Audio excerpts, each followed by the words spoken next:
I think that people need to, instead of trying to pick like which platform is best, I just think that's a bad question. I think the right question is which platform is best for you. Because I know a lot of agents who crush it on Facebook because their people are on Facebook, their network is on Facebook, their audience is on Facebook, and they enjoy Facebook.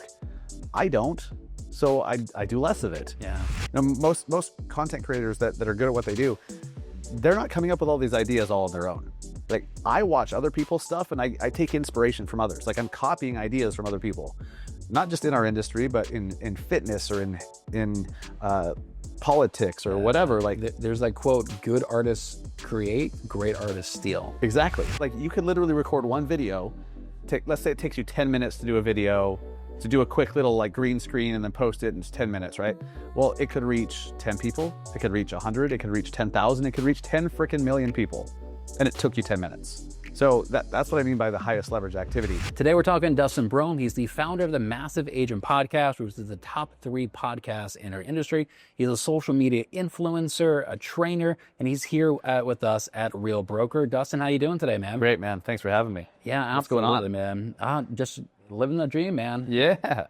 So Love it. what I want to talk to you today about is like social media and branding and video. And you've really kind of doubled down recently on Instagram and creating almost daily. I'm seeing you put out more content on Instagram. Yeah. What's your strategy right now with Instagram? And what do you recommend that agents really focus on? Honestly, my goal is just to get more people to see me as often as possible. Yeah. That's it. And then how I do that's when you can get into the weeds with strategy and whatnot. But, you know, if you're trying to build a brand, if you're trying to be hired, especially in a local market where everyone's in one place instead of like nationwide, you need to be seen as often as possible by as many people as possible. Simple as that. And when they see you, of course, you need to be delivering good stuff. You need to be educational. You need to be entertaining to a certain point. You need to have some personality. But the more people see you, there's a direct correlation between impressions and views and sales. And so all I'm doing right now is just trying to, first off, my number one goal is to have fun. Yeah. To have fun with my content. Because then I think other people enjoy it more too. They can tell if you enjoy it or not. And just trying to grow my reach and grow the, impressions. Like, that's all I'm trying to do. So out of all the platforms, why did you decide to go kind of double down on Instagram versus, let's say, TikTok, Facebook, YouTube, or podcasting? The honest answer is I like it more. Yeah.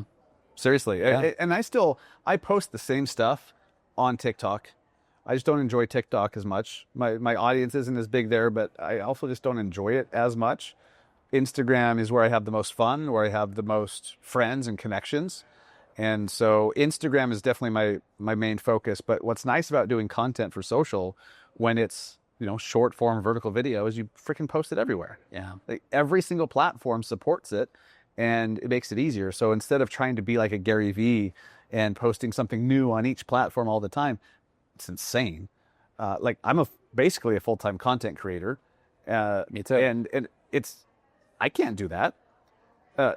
Let alone if you're a real estate agent or, you're running some business and your business is the main thing and you do the marketing, just to get more business. You can't afford to make shit hard. So record something good, post it everywhere. Like, that's all I do. But Instagram is where I create it for, and then I just, repurpose it on YouTube Shorts, TikTok, LinkedIn every once in a while to get my 12 views on LinkedIn. Yeah. And, but yeah, I think that people need to, instead of trying to pick like which platform is best, I just think that's a bad question. I think the right question is which platform is best for you. Because I know a lot of agents who crush it on Facebook because their people are on Facebook, their network is on Facebook, their audience is on Facebook, and they enjoy Facebook. I don't, so I do less of it. Yeah. And so I don't think it matters at all. I mean, there's some people that crush it just on LinkedIn. There's some people that crush it with a written blog. It doesn't matter as long as you're just true to like who you are, what you enjoy, and where your people are. I think there's definitely truth to that. Like, I've met people that tell me they want to start with YouTube, and then they also tell me like, oh yeah, and I've got 5,000 friends on Facebook. I'm like, holy cow, like, tap into that. You already have an audience on Facebook. Yep. Double down on that rather than trying to figure out a brand new platform. Yes. And to your point about liking Instagram, Like, to be honest, I don't really like Instagram that much. I don't use it. I don't log in every day. But YouTube, I watch more YouTube than anything else. And like, that's the one that I've really doubled down on. What do you think are some of the bigger mistakes that agents make when they start focusing on content creation? Now, this could be a long episode. I mean, let's go, man. Like, every mistake, all the mistakes. Yeah, a comprehensive list. The top couple of mistakes, top 3 mistakes, let's say. I see agents trying to be somebody else. Okay. And let me dive deep on that for a sec, because it can be misinterpreted. Like most great content creators, I'm not trying to put myself in that category, but like, most content creators that are good at what they do, they're not coming up with all these ideas all on their own.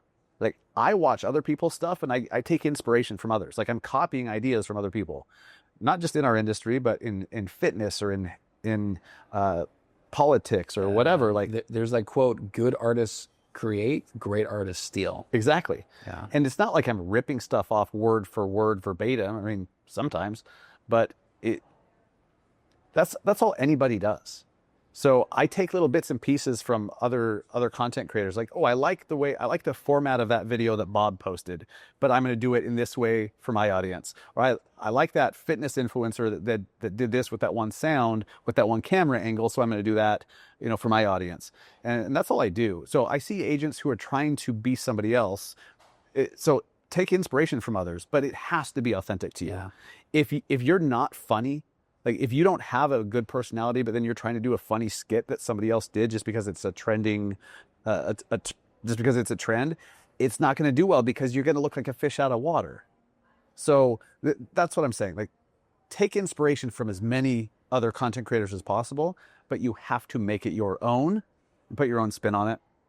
So that's a big mistake I see agents make. Even here on YouTube, I have what I call a swipe file for thumbnails. Every time I see a good thumbnail, no matter what the niche, I take a screenshot of it and I put it into a Word document. Brilliant. And then I recreate those for my specific niche, my specific video. Brilliant. And on YouTube, one of the biggest things that they say to do is do research in your niche. Go find your competitors, filter their videos by the most popular, and just see what are the most popular concepts or videos on those competitors. So like pros and cons, or this versus this, and recreate that for yourself. So absolutely agree that, like, you go and do your research, recreate something, but do it in your own flavor, in your own niche. And I do something similar. Whenever I see a video that gives me an idea for something else, I just save it and add it to my post ideas folder. I have one on Instagram, I have one on TikTok, I have one on YouTube.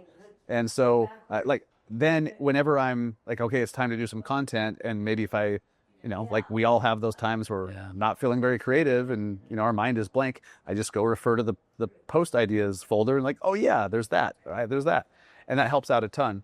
What other big mistakes do you see agents making on social media?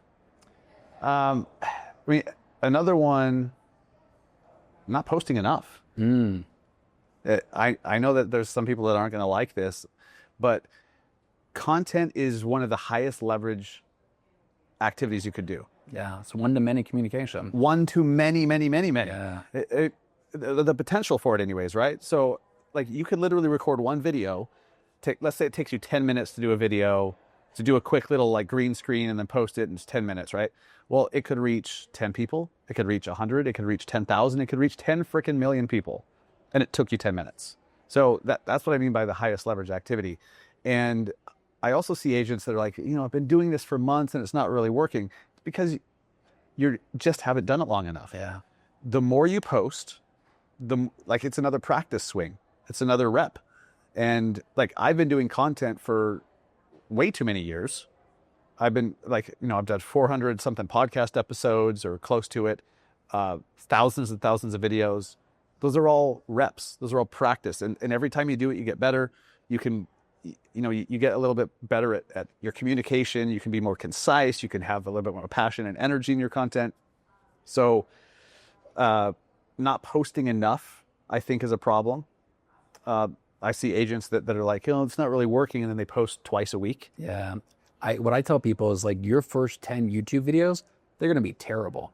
But no one will see it. You have to get through those 10 before you can get to the good ones. You need that experience. It's kind of the only way to learn, is to actually do and actually create that content. Yeah. And people hate this conversation. Yeah. Oh, I know there's someone watching this and they're like, just give me a secret. This is literally the secret. yeah. Like, just keep posting. You're going to suck in the beginning and you have to endure the suck. You have to just go through the suckage. And now while you're sucking, there's still benefits. Like, there's still conversations being generated. You're still growing your audience. You're still building your credibility with those that follow you in your network. So it's not like you have to go through this period of sucking for 2 years before anything good happens. A lot of good shit happens during that time, but just, you shouldn't be expecting to be this like this amazing polished influencer. Like, if let's say you look up to somebody and you're like, I want to do content like them. Well, I guarantee you they've just been doing it for so many years, more than you, consistently, and we just don't see that, right? Yeah. There's no such thing as an overnight success. One of my favorite quotes ever is that the secret to success is that you fail and then you fail again and then you fail a couple more times, fail one last time, and then you're successful. And like, that is really the secret, exactly what you're saying. And it's if you want to get good at basketball, at golf, at piano, whatever it is, you just got to fail more than anybody else. And like, that's how you get successful. And then you'll fail again after too. Yeah. With content. Yeah. I mean, I post stuff that just lands with a thud quite a bit. And then you just, okay, that one sucked. Do another one. And sometimes I'm like, that didn't really, I don't feel like that sucked. But why didn't that do well? And then I'm like, oh, because the hook wasn't strong enough, or because, you know, the lighting was off in the beginning or whatever. And I'll try to like dissect it, and maybe I'll re-record it. Maybe I'll tweak something. Maybe I'll just edit it a little differently. Sometimes I just move part of the video to the front that's a better hook and it performs better. Like, there's so many different levers you can pull. And I know some people are probably overwhelmed with this. If you're overwhelmed, this all makes sense, and it's not nearly as complicated when you're doing it consistently. If you're not doing it consistently, you feel overwhelmed with this entire conversation. So I started with video number 1, just like everybody else. I still have it. I show it every once in a while in presentations I do. I was wearing a stupid little name tag. I was wearing a button-up shirt. I had like a Ben Stiller haircut. I looked like I was 12. And I was reading a script, and like the script, I remember I taped it to the side of the laptop, and so I kept looking like this. Yeah. It's so cringe. Yeah. But that's where I started. That's most agents' videos right there. Right. Look just like that. Imagine if I had stopped with that one, or, you know, a few videos later, because like, oh, I'm not very good at this. I can't even imagine where I'd be. I'd probably be working as like a teller at Chase Bank or something. Yeah. I love that you still have that video. Yeah. That you can reference that video. And so you are interesting because you do a lot of long form content with podcasts. The pod, yeah. And now you kind of transition those over to videos as well on YouTube. And now you're really doubling down on short form content. I feel like, how many days a week are you posting on Instagram right now? 7. 7 days a week. And they're all original skits is what it looks like. What's your advice for Instagram? Like, I'm pretty new to Instagram. I kind of want to double down on it though, kind of moving forward. But what is your strategy with Instagram and content? Like, do ADAs have to do skits? Is there other type of content that does well on Instagram as well? You don't have to do any one type of content. So many things work, but you have to experiment with it to find out what works and what you like doing. Like, there was a time recently, like I want to say even within the last year, where I remember telling people and saying on coaching calls, like, skits aren't my thing. Like, I don't do funny content because it's not my deal. You know, I prefer like talking head educational stuff. And I just got freaking bored with that stuff, as did the rest of the internet. And so then like I just started trying, you know, to add more I wasn't trying to be funny. I was just trying to add more personality into it and have fun. And then I realized, like, wait, I just recorded a few skits. Like, where did that come from? I'm like, I guess I enjoy this. And I just kept going and going. So you've got to experiment with enough different types of content to know what you're excited about. Here's a rule of thumb. If you post something that you're bored with, if you post something that you wouldn't watch, no one else is going to watch it. So that's why it's so important to lean into what excites you and the style of video, the type of video, the format, and even the platform. Because some people don't want to do short form at all. They'd rather do long form YouTube videos. Great. You can freaking crush it with YouTube. There's no one right answer. Right. Yeah. The only answer is just to keep going and figure out what works best for you, and then get really freaking good at that by not ever stopping. So, yeah. Yeah. I mean, I love that advice because I think like if you're not passionate about the type of content that you're creating, one, you're not going to stick with it. Right. You know, you're going to give up after 3 months, 6 months, you're going to get burnt out. Yep. But you're also not going to like get as creative with it and as original and be as inspired with that content if you don't really enjoy it. And that kind of goes back to you saying, be yourself. Don't try to be somebody else. So important. You have to actually have passion about the topic. And as like a YouTuber, I run into people saying like, oh yeah, I want to do a channel all about this. And I ask them like, are you passionate about that topic? And if not, like, bro, you're not going to stick with it. You're going to give up after 6 months. They might do it. They might do 20 videos. They might do 30 or whatever, but eventually they're just going to get burned out with it. Yeah. Because you're just over it, right? So you have to enjoy whatever it is you're talking about, however you're talking about it. That's so key. And there's one final mistake, I guess, or thing to avoid, which is also a tip. So here's how I'll frame it. I see agents that are just talking, they're trying to talk to everybody. Yeah. Because they have a bunch of different goals. They're trying to get leads, they're trying to grow their brand, they're trying to become a local influencer, and do local content, they're trying to attract agents to their brokerage, all from the same account. Well, none of that works if you're trying to do it all, because they're all different audiences. And those different audiences have different, what's going to resonate with them is completely different. So the best thing you could possibly do is sit down for a few minutes. And if you need to use ChatGPT or Claude to help you with this, go for it. But figure out exactly who you're trying to reach. Who is your ideal audience? And unfortunately, there's a lot of people that won't do this because it's not sexy. Yeah. I think this is really important to figure out who your target audience is. It's vital because, and here's why. It's not just, okay, I have my ideal audience. It's what happens when you know who that is. When you know exactly who you're trying to reach, and you can literally picture a person or a group of people, like actual literal people, and you can see their faces, you can then create for them. So I see agents that are just all over the place, that they're trying to create funny content for other agents, and then they're trying to create listing walkthrough videos for local consumers, and then they're trying to do local content about restaurants, and they're just kind of all over the place.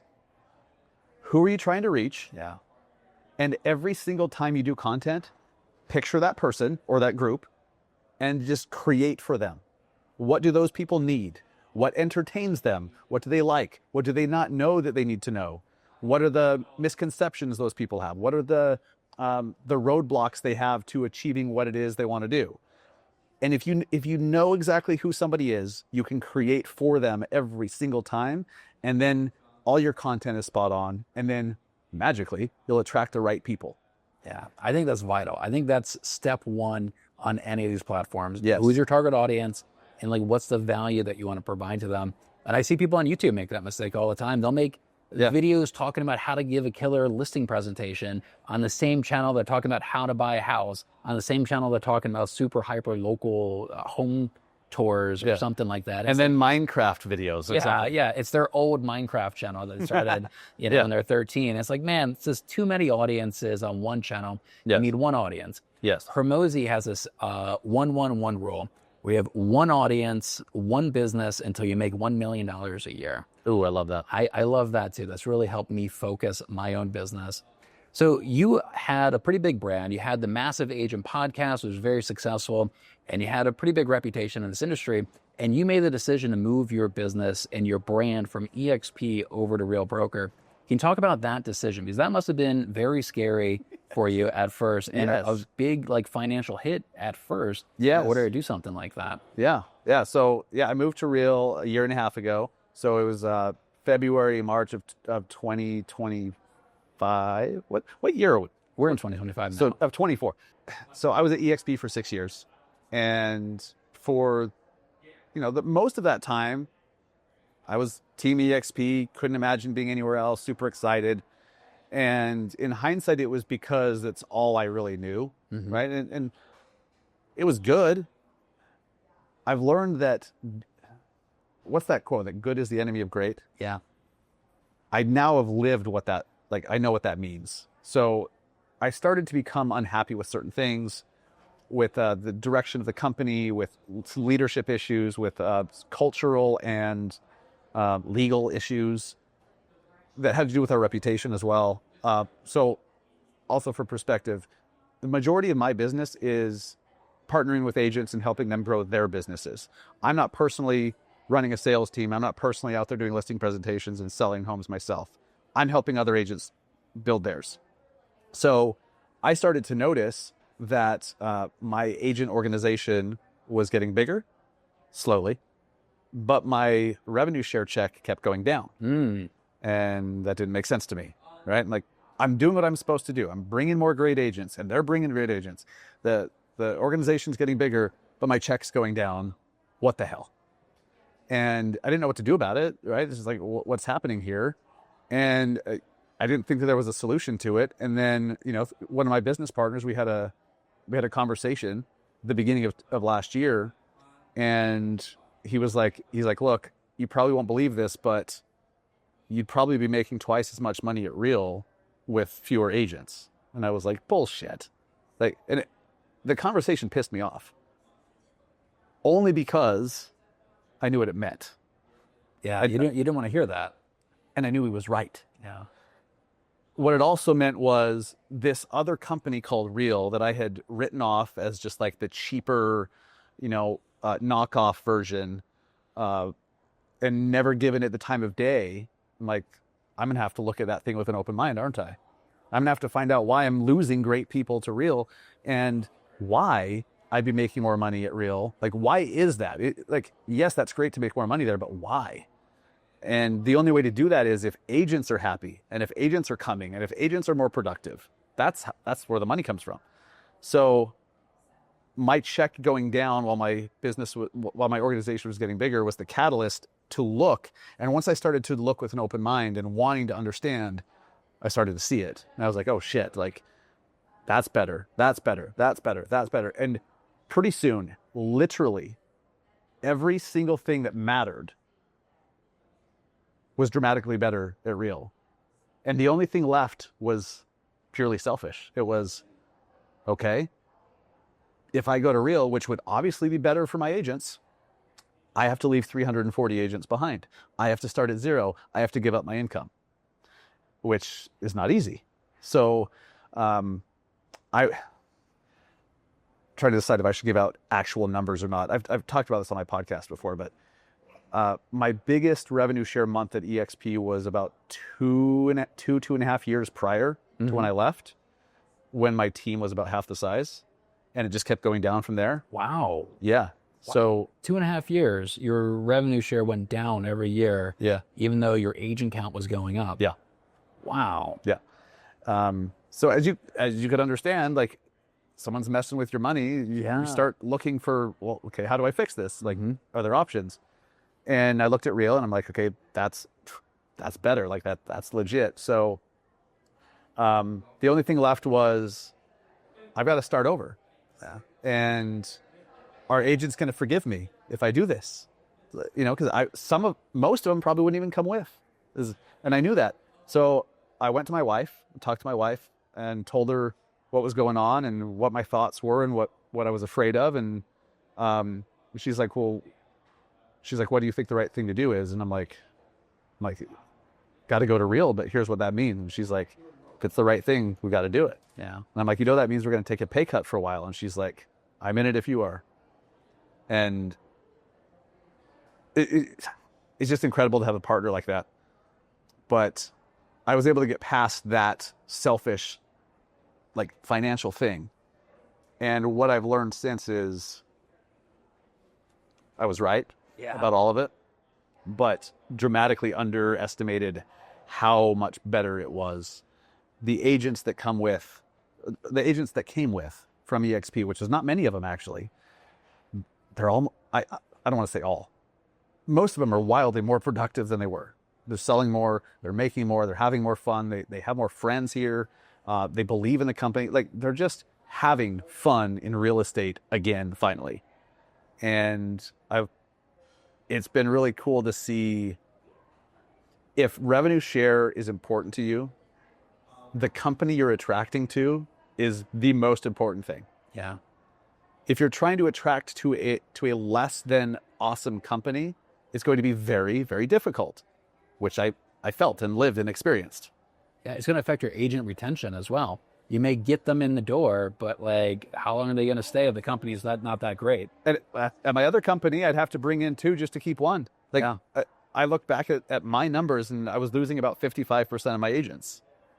And I know other leaders were experiencing the same thing.